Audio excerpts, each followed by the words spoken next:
Date you? Seryoso ka? Hindi ko man lang naisip na gawin yun. Anong tingin mo sa akin? Cheap? No way! Lost! Tandaan mo ang lugar mo. Construction worker ka lang. Wala nang iba pa.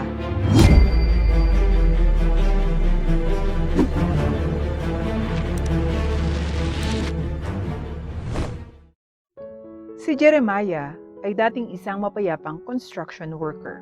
Ang tanging ginawa at pinagtuunan niya ng pansin ay ang kanyang trabaho.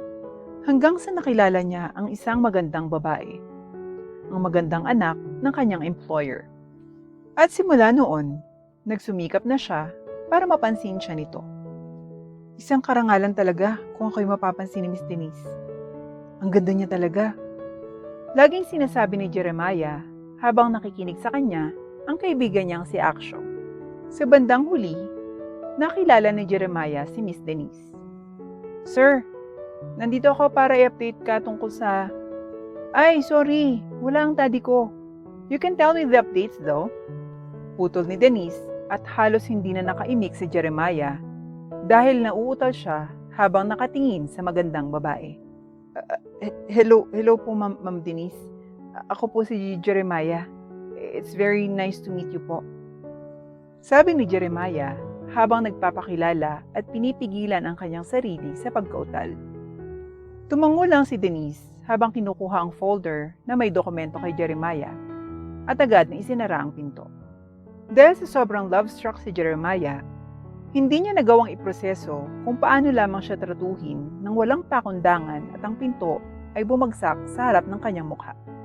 Bumalik si Jeremiah sa trabaho na nahihilo dahil sa pag-ibig at halos ilang beses niyang aksidenteng nasaktan ng kanyang sarili sa kanyang kagamitan. Sa kabutihang palad ay nandyan si Aksho para iligtas siya sa lahat ng pagkakataon. Pagkatapos nito, palaging sinisikap ni Jeremiah na simula ng pakikipag-usap sa magandang babae. Nagsisimula siya sa simpleng, "Hello po ma'am," o "Magandang hapon po, Miss Denise." At paulit-ulit niya itong ginagawa kahit na tumatango o awkward lang nang ngumingiti sa kanya si Denise. Minsan, kakaiba na ang tingin ni Aksho sa kanyang kaibigan pero gayunpaman, suportado pa rin niya si Jeremiah kahit minsan ay nagmumukha itong tanga. Madalas ay nahihiya si Aksho para sa kanyang kaibigan kung paano binubuhusan ni Jeremiah ang kanyang sarili ng tubig para magmukhang hot sa tuwing nandyan si Miss Denise. O paano biglang hihilingin sa kanya ni Jeremiah na gagawin niya ang kanyang trabaho para sa kanya kahit na break na niya dahil nandyan lang si Denise. Sa kabila ng lahat ng katangahan ng kanyang kaibigan, ay nariyan pa rin siya para suportahan si Jeremiah. Mula sa dulo hanggang sa huli, nandyan si Aksho para suportahan ang kaibigan hanggang sa dumating na ang pinaka-espesyal na araw para kay Jeremiah. Ang araw na sa wakas ay yayayain niya si Miss Denise na makipag-date. Ngayon ang araw na ang pinakamamahal mong babae ay magiging sayo na. Good luck ha. Todo suporta ako sayo. Sabi ni Aksho habang nakaakbay sa balikat ni Jeremiah. Salamat pre ha. Kailangan ko talaga yan. Sobrang kaba yung nararamdaman ko ngayon. Natatakot ako na baka maloko ako at masira yung pagkakataon ko. Nag-aalilang sabi ni Jeremiah habang sinisimulan niyang kuskusin ang kanyang mga palad. Okay lang. Magiging okay din ang lahat at magiging okay din ako. Ikaw, alam ko. Sabi ni Aksho habang nakangiti sa kaibigan at mabilis namang ngumiti si Jeremiah pabalik. Salamat Aksho ah. Hindi ko alam ang gagawin ko kung wala ka. Malamang mamamatay ka. Hindi ko na mabilang kung ilang beses kitang kinailangan na iligtas mula sa aksidenteng pagmamartilyo ng iyong kamay o yung pagkahulog sa hagdan dahil nadidistract ka sa pagtingin kay Miss Denise. Hay, talagang ginagawang tanga ng pag-ibig ang mga tao. Napabuntong hininga si Aksho bago niya tinapik ang likod ng kaibigan. Sige na, iyain mo na yung babae mo. Good luck bro. Siguraduhin mong hindi ka madadapa sa sintas ng mga sapatos mo ha. Natatawang kinakabahan si Jeremiah nang tumakbo para hanapin ang babaeng pinapangarap niya. Salamat sa kahangahangang kasanayan sa pagmamasid ni Aksho. Nalaman ni Jeremiah kung nasaan ang babae sa sandaling ito. Sa tapat ng building na pinagtatrabahuhan ni Jeremiah ay may maliit na cafe. Ayon kay Aksyo, madalas niyang makita si Miss Denise sa cafe kasama ang mga kaibigan nito. Kaya doon nakasalukuyang nagtungo si Jeremiah. Kasalukuyang suot ni Jeremiah ang pinakapresentable at formal na damit at nakaistilo ang kanyang buhok. Ayon sa mga kaibigan niyang babae, gwapo daw siya, kaya sumang-ayon siya sa ganitong itsura. Ayaw niyang magmukhang pawisan at madumi kung tutuusin. Gusto niyang magmukhang gwapo at presentable sa harap ng pinakamagandang babae para sa kanya. Sa kanyang mga kamay ay isang bouquet ng magagandang rosas. Napansin niya kung paano may maliit na garden si Miss Denise sa likod ng kanilang bahay at napansin niya kung paano nag-aalaga ng dark red roses ang babae. Kahit naisip niya mga rosas ang paboritong bulaklak ng dalaga. Isa pa, may bitbit siyang isang box ng homemade chocolates na gawa ng kanyang ina. Ang kanyang ina ay gumagawa ng pinakamahusay na homemade chocolate kaya't napagpasyahan niyang bigyan nito ang babaeng kanyang itinatangi. Matapos tumuwid si Jeremiah sa kalsada, tinignan niya ang kanyang sarili gamit ang bintana ng kotse at inaprubahan sa isip ang itsura niya. Handa na siyang lapitan ng babaeng gusto niya.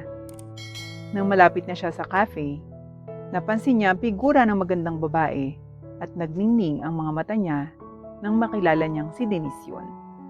Bumilis ang kanyang paglalakad hanggang sa makarating siya sa tapat ng cafe. Sa glass door, nakita niya ang magandang dalaga na napapaligiran ng mga kaibigan nito. Tunay ngang nasa paraiso ang kanyang puso at sumasayaw ang paru-paro sa kanyang tiyan. Nakaramdam siya ng kaba at bigla siyang pinagpawisan, ngunit nagawa niyang kalmahin ang sarili at tuluyan ng pumasok sa loob ng cafe. Slowly but surely, naglakad si Jeremiah papunta sa table ni Denise pagkapasok sa cafe. At habang papalapit siya, habang hawak-hawak ang kahon ng mga tsokolate at pulang rosa sa likod niya, napansin siya ng ilang kaibigan ni Denise na naglalakad at agad nilang sinabihan ang kaibigang babae. Hello! Binati ni Jeremiah ang grupo at ipinagmalaki niya ang sarili dahil hindi siya nauutal. Ilang kaibigan ni Denise ang bumati pabalik pero may mga ibang hindi naman siya pinansin. Lalo na ang lalaking nakaupo sa tabi ni Denise. Mukha namang masungit at naiinis ang lalaki habang nakatingin kay Jeremiah pero nagpasya sa Jeremiah na huwag na lamang iyong pansinin. So, hi po Miss Denise. Nahihiyang bati ni Jeremiah at tumaas ang kilay ng lalaking katabi ni Denise. You know this weird guy, Denise? Yes, Adrian. Isa siyang construction worker at isa siya sa mga builder na gumagawa ng garahe namin. Sabi ni Denise, sabay higop sa kanyang juice. Opo, tama po ang sabi ni Miss Denise. Nakangiting sabi ni Jeremiah. Tuwang-tuwa na naalala talaga siya ni Miss Denise. Aha?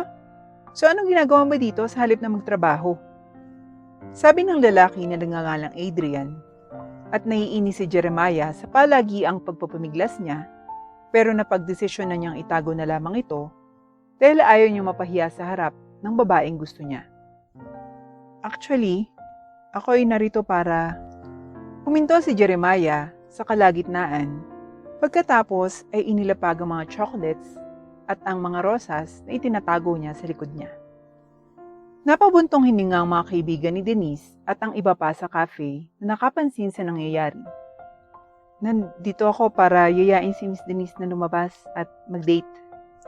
Sinabi ito ni Jeremiah habang iniabot ang mga tsokolate at ang bulaklak kay Denise.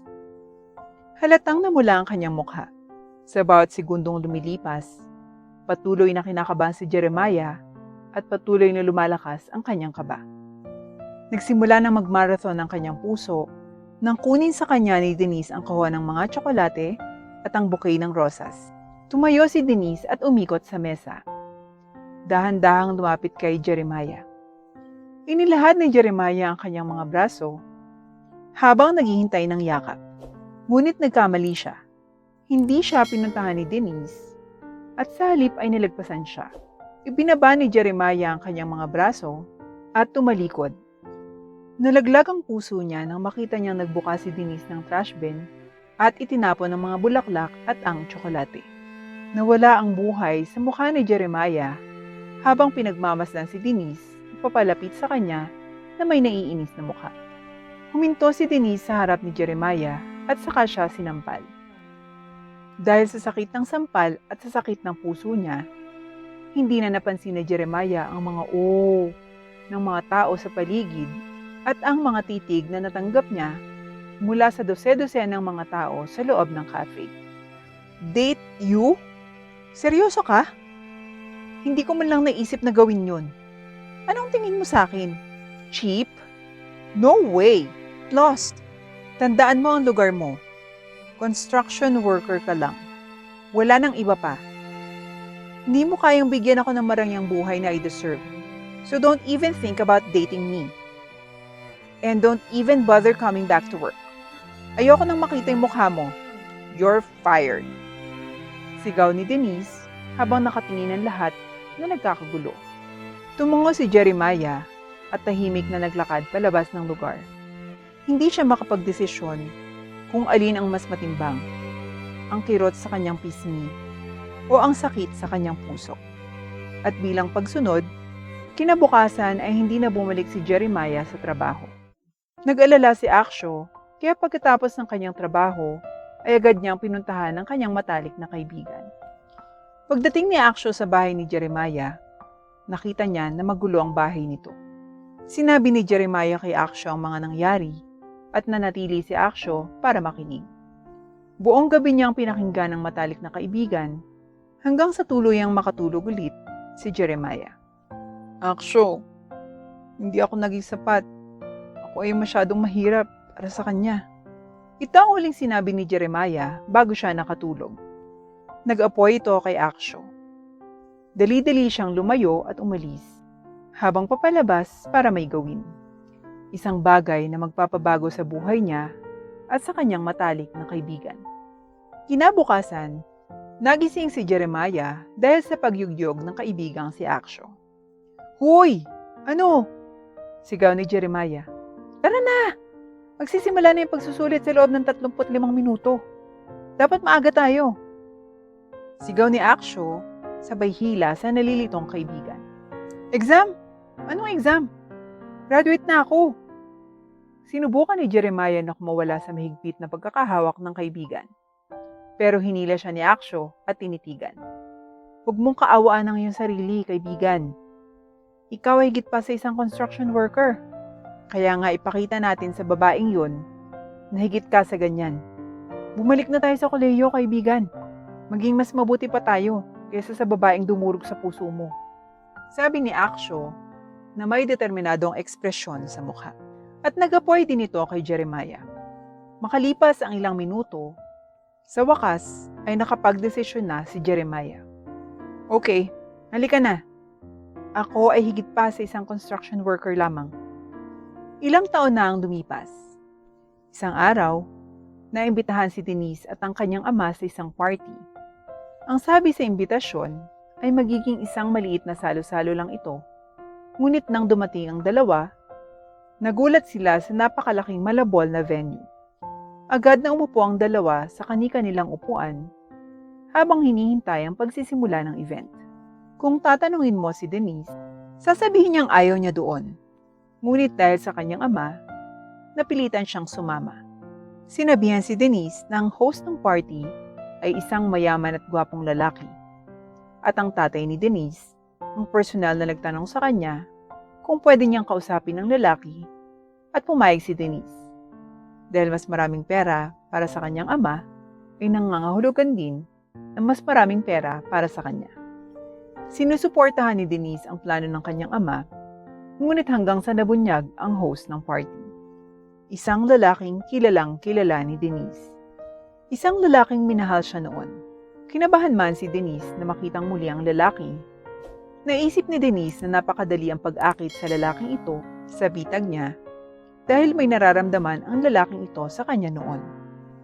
Nararamdaman na niya ang pagkapanalo. Buong gabing pinagmamasdan ni Denise ang anyo ng lalaki. Hanggang sa wakas, nakasilip siya ng pagkakataon. Lumabas ang lalaki sa pinto kung saan ay mayroong kakaunting tao lamang doon at sinundan siya ni Denise. Hi! Bati ni Denise at napangiti ito sa galaw ng lalaki. Jeremiah, that's you, di ba? Dahan-dahang humarap si Jeremiah upang kausapin ng dalaga. Oo, ako nga. Ikinagagalak kitang makita muli, Miss Denise. Sagot ni Jeremiah, pero walang ngiti sa kanyang mukha. Dahan-dahang lumapit si Denise kay Jeremiah at bahagyang iginalaw niya ang kanyang balakang habang sinusubukan niyang magmukhang kaakit-akit. How's life? You're successful now. Oo, tama nga. Napakaganda ng buhay. Salamat sa pagtatanong. Huminto si Denise sa harap ni Jeremiah. Anong nangyari? Ang gwapo mo ngayon, sabi ni Denise habang kinukusot ang mga pilikmata. Nagtapos ako ng kolehiyo kasama yung matalik kong kaibigan na si Aksyo. Pagkatapos ay nagtayo kami ng isang imperyo para sa aming negosyo. Ang pera siguro yung nagpagwapo sa akin sa iyo. Di ba? Habang nakatitig kay Denise. Si Denise ay nakatingin lang sa kanya nang may ekspresyong nag-aalangan. Ngunit para kay Denise, huli na ang lahat para huminto ngayon. Nagpasya siyang itulak ang kanyang kapalaran. Hindi, totoo, ang gwapo mo talaga ngayon. At dahan-dahang naglakad si Denise papunta sa kanya at mas lalong pinaliit ang distansya nila sa isa't isa. Jeremiah, I know you still like me. I can see it in your eyes, sabi ni Denise habang naglalakad at nakatitig sa mga kayumangging mata ni Jeremiah. Alam kong gusto mo pa rin ako, kaya bakit hindi natin bigyan ng pagkakataong muli? Bago pa man subukan ni Denise na yakapin si Jeremiah, lumayo na ang lalaki at nagresulta sa pagkakadapa ni Denise sa sahig. Galit na binalikan ni Denise si Jeremiah, pero nang tumalikod na siya, naglalakad na si Jeremiah palayo. Nagmura at sinigawan siya ni Denise, pero hindi pinansin ni Jeremiah ang dalaga. Nararapat sa iyo yan. Ito ang huling narinig ni Denise bago maling pumasok si Jeremiah sa venue hall.